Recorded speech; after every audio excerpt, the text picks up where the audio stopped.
that was my coping mechanism. And that was the thing that had me, gave me for me, it was that gave me the tools. For some reason, that was the thing that kept me going.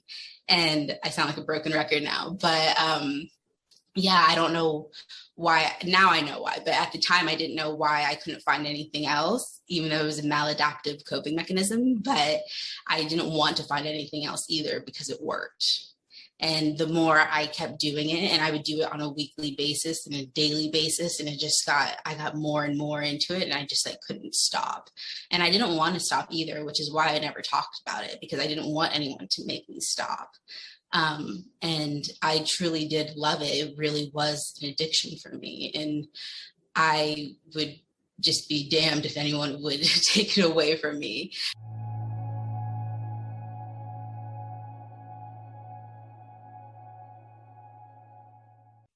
Hey guys, welcome back to Normalize the Conversation. Today I'm here with Amanda Beausoleil, CEO of Self-Injury Recovery Anonymous. Amanda is from Katy, Texas, and currently lives in Dallas. Before working in mental health, Amanda worked in corporate fashion and lived in New York for 10 years.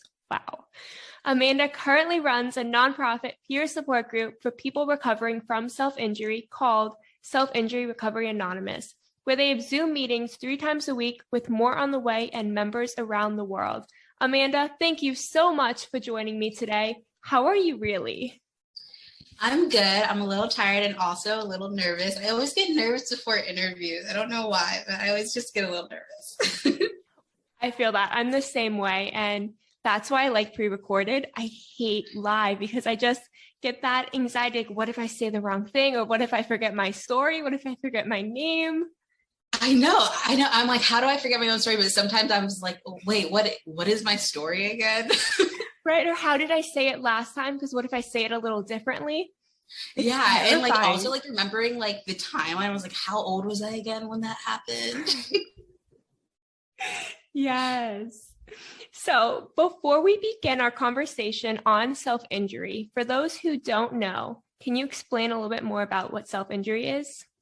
Yes, definitely. So I like using the definition from the International Society for the Study of Self-Injury, which is a great resource to go to. Their website is ITRIPLES.org, and they define non-suicidal self-injury as the deliberate self-inflicted damage of body tissue without suicidal intent and for purposes not socially or culturally sanctioned. So this definition has several important parts for specifically. First, the harm that results from self-injury is an intentional or expected consequence of the behavior. So risky behaviors that could result in harm, such as not wearing a seatbelt while driving or accidental harm that may occur when playing extreme sports, are typically excluded from this definition. Second, self-injury usually results in some sort of immediate physical injury, including cuts, bruises, scratches, or marks on the skin.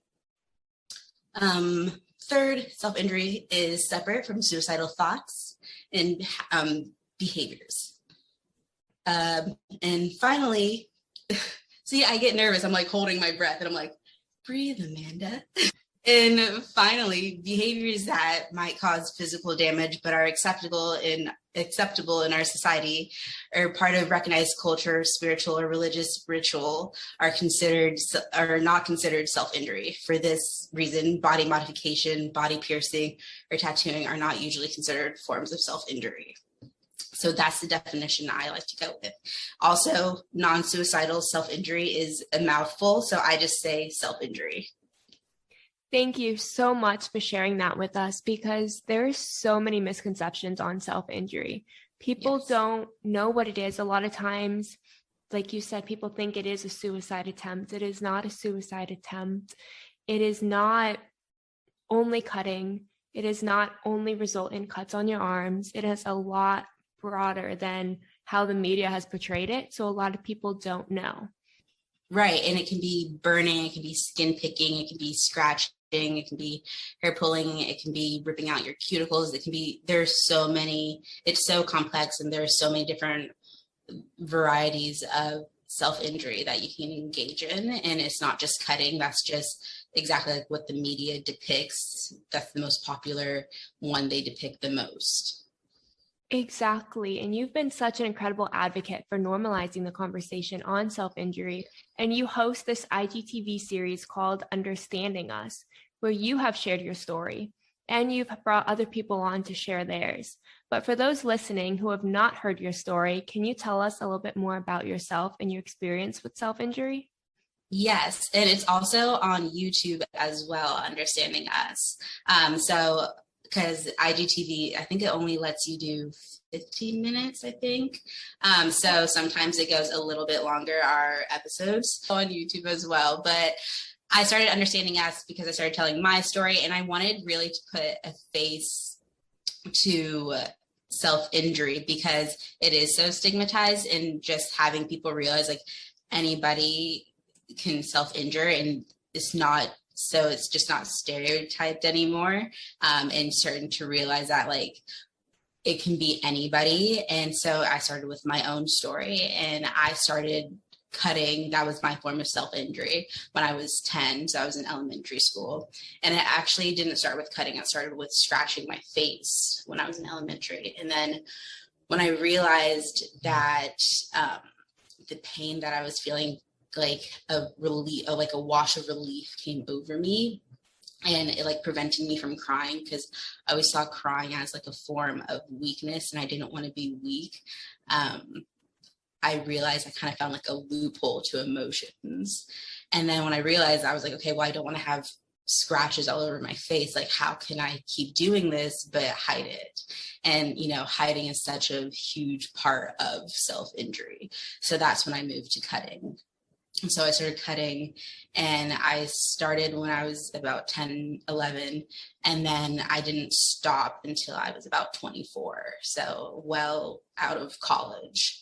And and I didn't look like the typical stereotyped, self-injurer, or person that engages in self-injury. And I was a cheerleader. I was a competitive in school cheerleader. I was captain of the cheer squad. I was someone that looked like that, had it all together, but self-injury was a form of control for me, and perfectionism. And for me, I thought it was a way of not being a burden to anybody. And I didn't pick it up from anybody. I didn't know about it.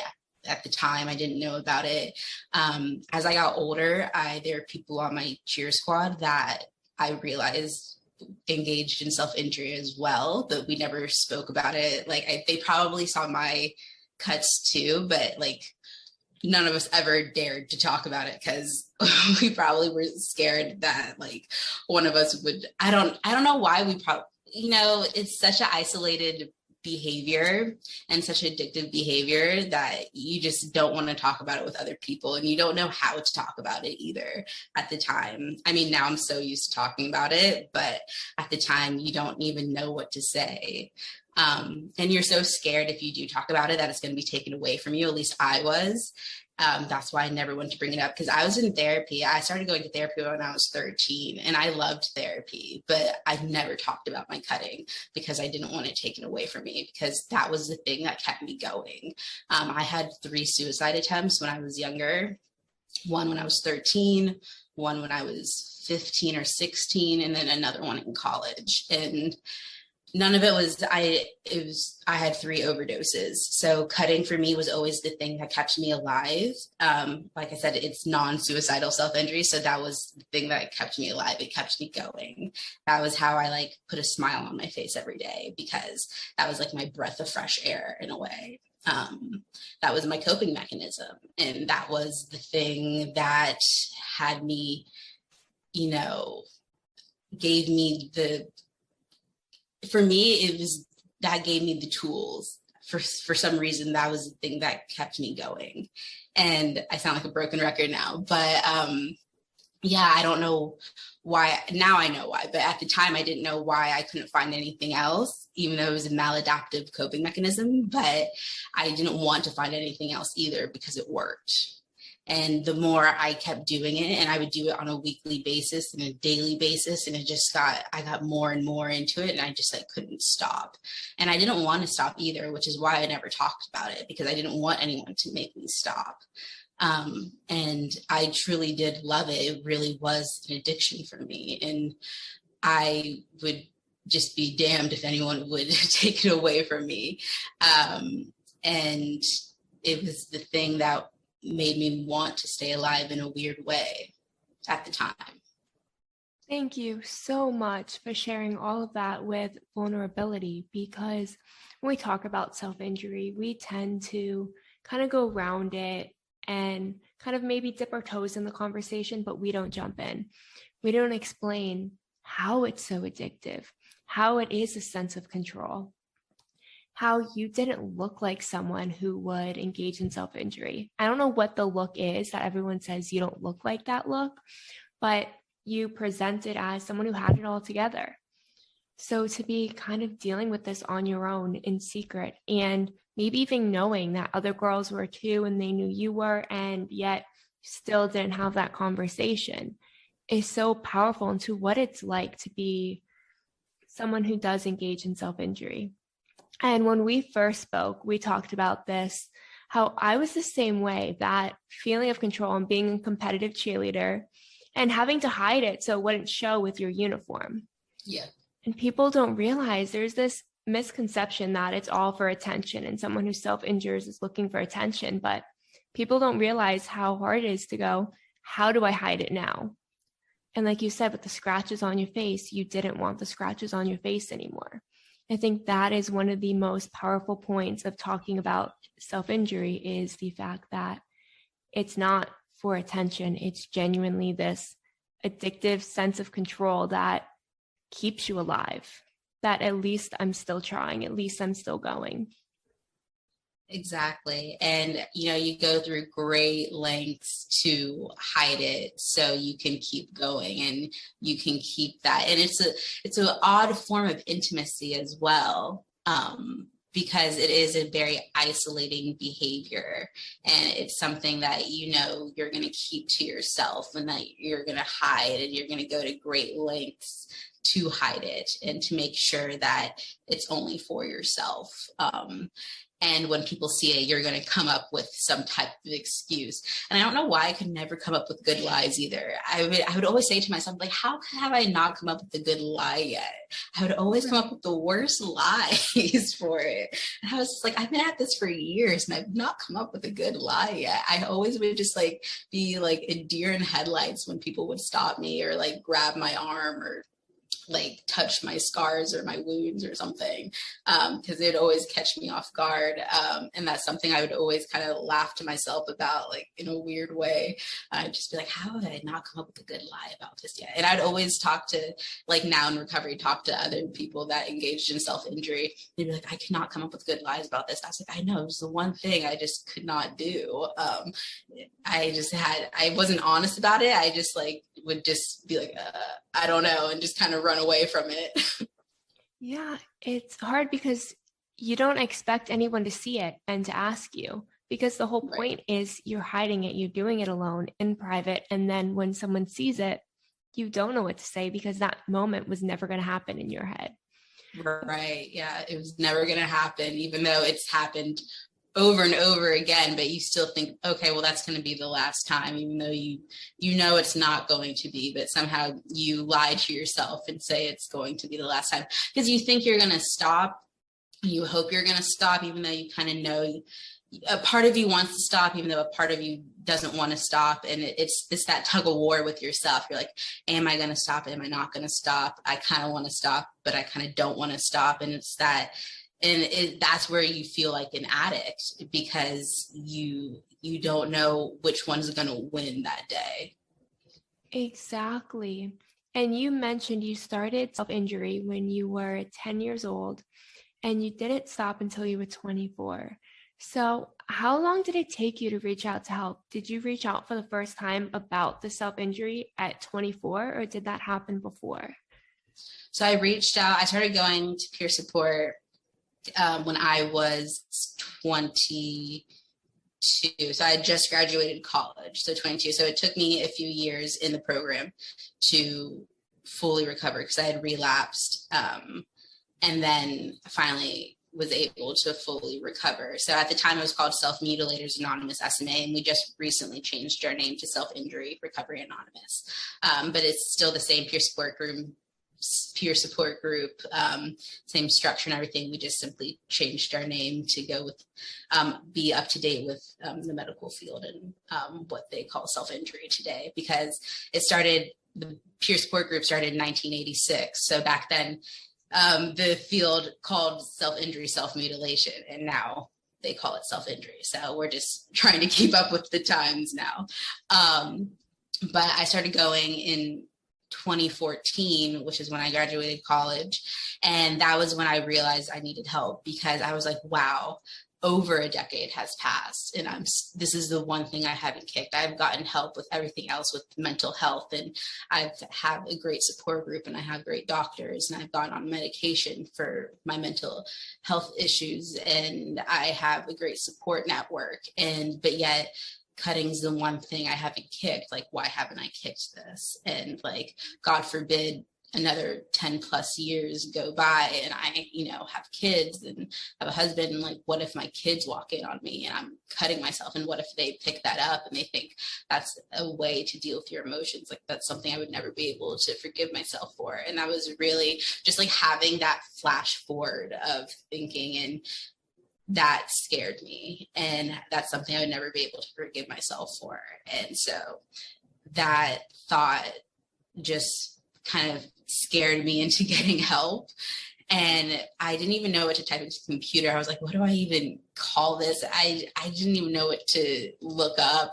And then I was just like, okay, maybe I just type in self-harm or cutting or like group and then that's when Self-Mutilators Anonymous popped up, and I saw that they had one group in New York, luckily, and it was like a few blocks away from where I worked. And so I wasn't sure if I was going to go to the meeting. I was like struggling all day. I was like, oh, should I go? Should I not go? And then I finally decided to go, and it was the scariest thing I've ever done in my life, hands down. And I went and I was like, gosh, what is this meeting going to be? How are these people going to be? Like, I was stereotyping like my own people, so to speak, and like the people that are so much like me and understand my struggle. And I totally stereotyped them. And when I walked in, they were just like the kindest, nicest, most understanding people of all different ages, from teenagers to senior citizens. Like, the age group gap was just so vast. And it was just, I remember thinking how brilliant everybody was, like literally just so brilliant. I was like, wow, everyone here is so smart. And like, just listening to everybody's shares. And I was just like, wow, everyone, I just was just blown away. And I remember thinking like, are they reading my mind? Because when everyone shared, I just felt like they understood everything I was going through and everything I've ever thought, and like every episode of like cutting I've ever had, they understood. Whether they were a cutter or burner or scratcher or picker, it didn't matter. Like, they've understood that feeling.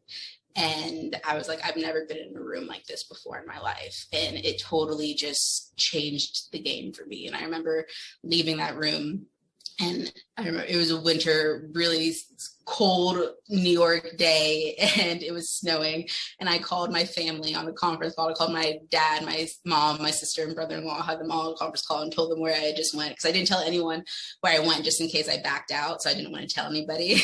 And I told them that I just went to the support group for self-injury, and I just started crying, and I was bawling on the phone, and I just felt this weight just leave my shoulders. And that was the first time in my life I felt relief.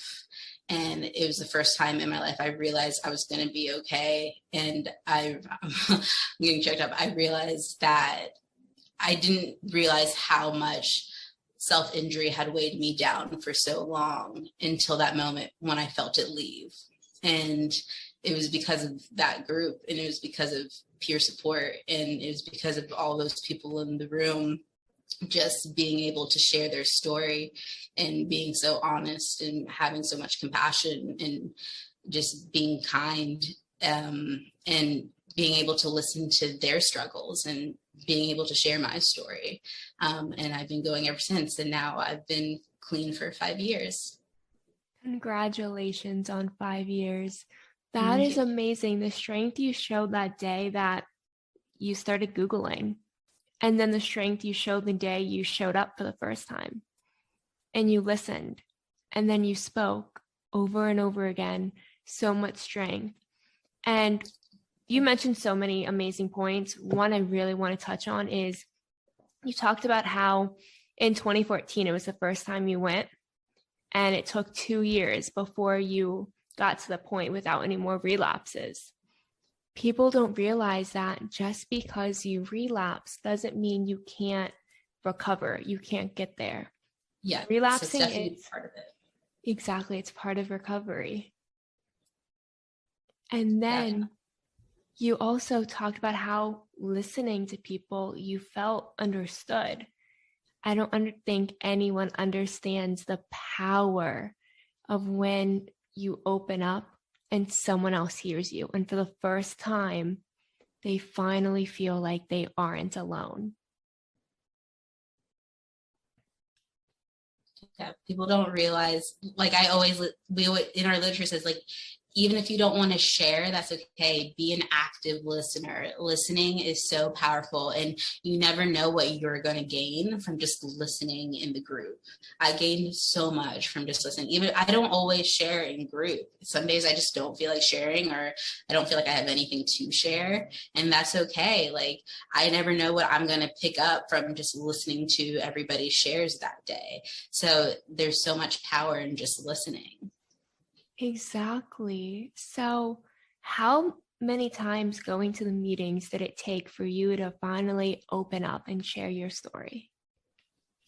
Well, I shared my first time because James, the founder, SMA, now SIRA, was there, and he's pretty good at getting you to share your first time. He doesn't really go to meetings that much these days. He's 72. He's now retired from his full-time job. He was an engineer.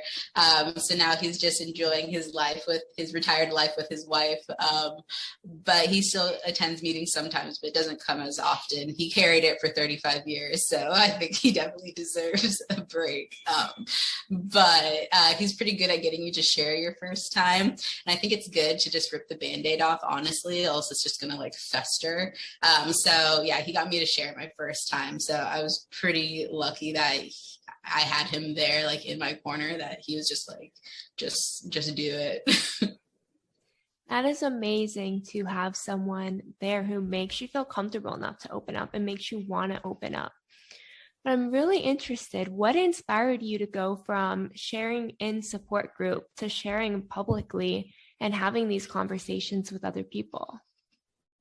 So it was really when I started volunteering and just responding to our emails. So our email had a huge backlog, like thousands and thousands of emails of backlog.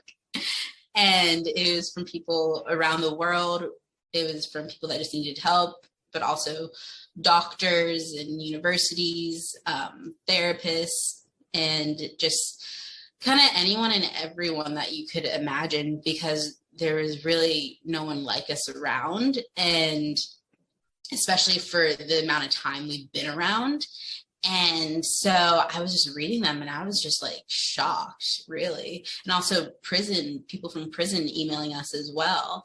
And I was just shocked. And I was telling James, I was just like, there needs to be more of us. Like, there needs to be more people like hosting meetings. There needs to be more meetings, but there's just not enough of us. And how do we grow this? How do we make this how do we grow our foundation? So that's how I kind of got inspired too. And so it took a while. I was still working in fashion and just responding to emails and just volunteering. And in my capacity, I'm still volunteering. I still work part-time I have a part-time job, and then everything I do for SIRA is still volunteer-based. And hopefully, one day we can get funding and this can be a full-time thing. But luckily now, we have our 501c3 status, and we've made leaps and bounds, and hopefully we can continue to make even more leaps and bounds. But now, we went from 1 meeting a week to 3 meetings a week, and we have more volunteers. But it really started with me just reading emails. And then it went to me telling James, okay, now I want to have a bigger role in this, and, let's get our nonprofit status. All right, now let's have a schedule so volunteers can put in what day they want to volunteer. So now when people want to host meetings, they can put their name in a calendar that we have now. So now we have some more things in place where now we have more volunteers, which is great. And now we have more people hosting meetings and more people saying, hey, I want to create a meeting, which is amazing. We're about to have our 4th meeting starting, I think, in 2 weeks, actually. And now we have more international meetings, which is great, which is more time friendly for our international members. So it really just started with me just reading what people wanted from us and what people needed from us. And then that got me interested in just telling my story publicly, because so people know that they're not alone. And I got so used to telling it in group, so it wasn't that big of a leap for me because I was so used to telling it every week. Wow, you are amazing. First of all, the passion you have, you can tell by the way you talk about it. And to do it on a volunteer basis, a lot of people won't do it. If they don't get something financially out of it, a lot of people won't do it.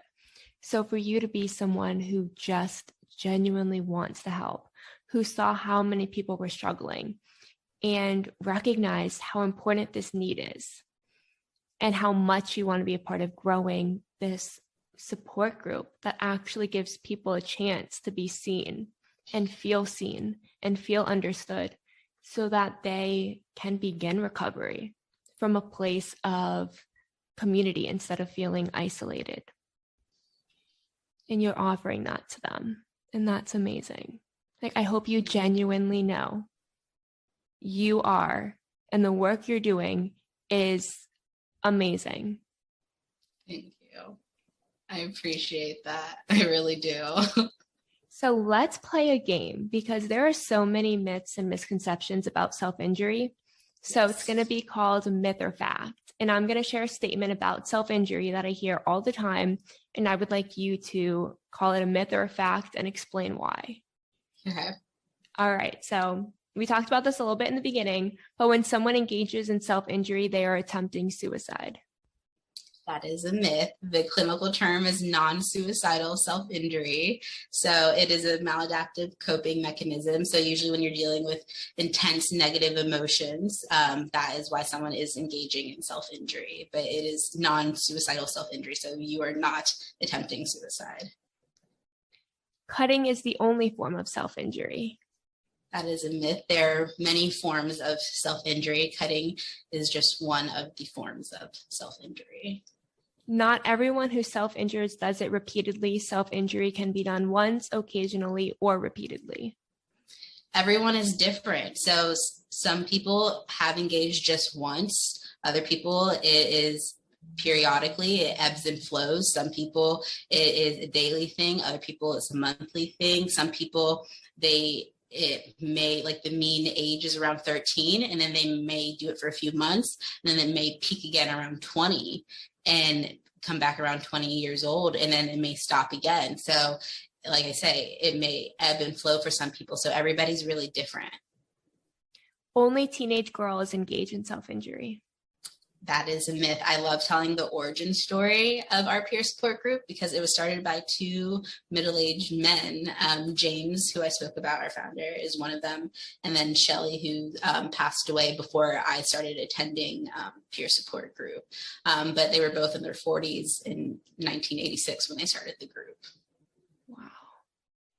That is incredible because that is one of the biggest misconceptions and myths is the age and the demographic. People only self-injure for attention. That is not true.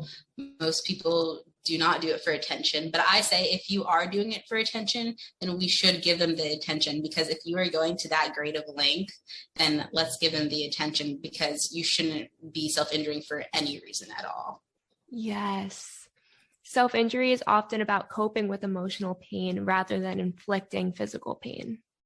Yes, it's usually for or dealing with intense negative emotions. Even though for me, I know personally, and I've heard other people say, like, when you're in the thralls of it, like when you're deep in self-injury, like I know for me personally, when I was deep in it, I would be cutting for any reason at all, whether it was negative or positive, when I was like years and years into self-injury. But when you start off, it is because you're dealing with intense negative emotions. Thank you so much for clarifying that, because I think a lot of people don't understand when they hear someone else is struggling with self-injury about why they may be doing it. They don't understand why someone would want to hurt themselves, but it's not necessarily about causing pain to yourself. It's about coping with those intense emotions. I know for me, it was about calming down, bringing myself to a sense of calm, because when I got worked up, I was hyperventilating. I couldn't breathe.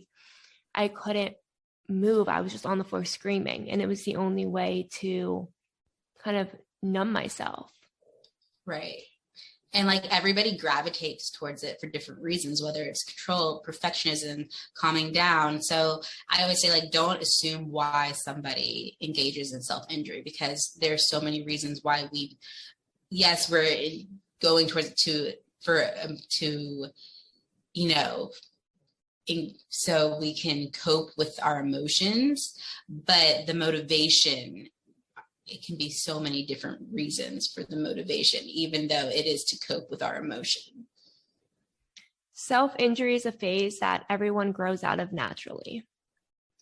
No, because I know plenty of people that have not grown out of it. I did not grow out of it naturally. I needed help. Some people do grow out of it. And for some people it is a phase, but for many it is not a phase. And lastly, recovery from self-injury is possible. It is very possible. Obviously, I am a living testament that it is very possible.